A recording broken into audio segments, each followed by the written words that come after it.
नमः शिवाय। शिव पुराण श्री रुद्र संहिता तृतीय खंड दूसरा अध्याय। पूर्व कथा। नारद जी बोले, हे पितामह, अब आप मैना की उत्पत्ति के बारे में बताइए, साथ ही कन्याओं को दिए श्राप के बारे में मुझे बताकर मेरी शंका का समाधान कीजिए। नारद जी के ये प्रश्न सुनकर ब्रह्मा जी मुस्कुराए और बोले, हे नारद, मेरे पुत्र दक्ष की 60,000 पुत्रियां हुई, जिनका विवाह कश्यप आदि महर्षियों से हुआ।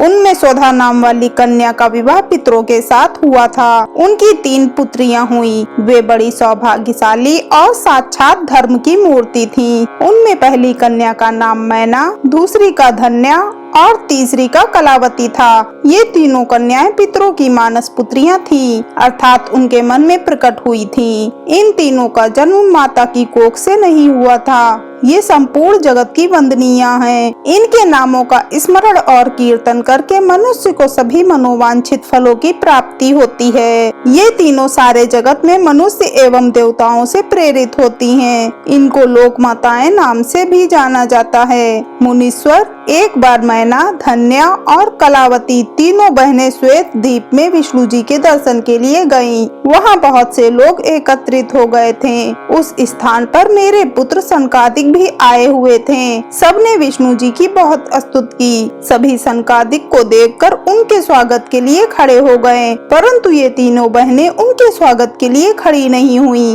उन्हें शिव जी की माया ने मोहित कर दिया था। तब इन बहनों के इस बुरे व्यवहार से वे क्रोधित हो गए और उन्होंने इन बहनों को श्राप दे दिया।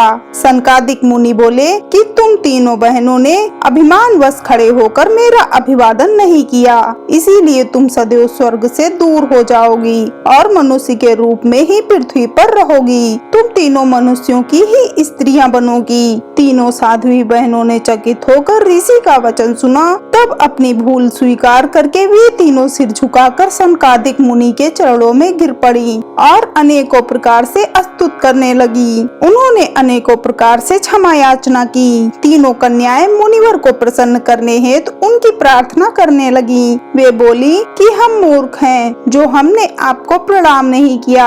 अब हम पर कृपा कर हमें स्वर्ग को पुनः प्राप्त करने का कोई उपाय बताइए। तब सनकादिक मुनि बोले, हे पितरों की कन्याओं, हिमालय पर्वत हिम का आधार है। तुम में सबसे बड़ी मैना हिमालय की पत्नी होगी और इसकी कन्या का नाम पार्वती होगा। दूसरी कन्या धन्या राजा जनक की पत्नी होंगी और इसके गर्भ से महालक्ष्मी के साक्षात स्वरूप देवी सीता का जन्म होगा। इसी प्रकार तीसरी पुत्री कलावती राजा वृषभानु को पति रूप में प्राप्त करेंगी और राधा की माता होने का गौरव प्राप्त करेंगी। तत्पश्चात मैना व हिमालय अपनी पुत्री पार्वती के वरदान से कैलाश पद को प्राप्त करेंगे। धन्या और उनके पति राजा शीरध्वज जनक देवी सीता के पुण्य स्वरूप के कारण वैकुंठ लोक को प्राप्त करेंगे। वृषभानु और कलावती अपनी पुत्री राधा के साथ गोलोक में जाएंगे। पुण्य कर्म करने वालों को निश्चय ही सुख की प्राप्ति होती है, इसीलिए सदैव सत्य मार्ग पर आगे बढ़ना चाहिए। तुम पितरों की कन्या होने के कारण स्वर्ग भोगने के योग्य हो, परंतु मेरा श्राप भी अवश्य फलीभूत होगा।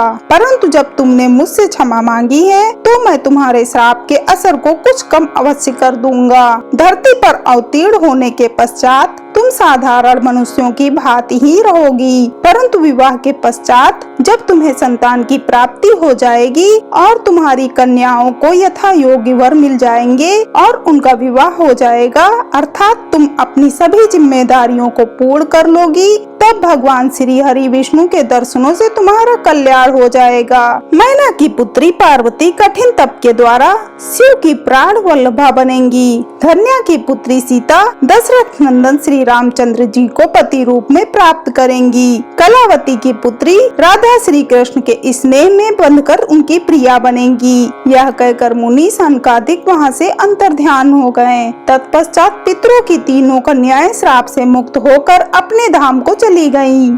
हर हर महादेव।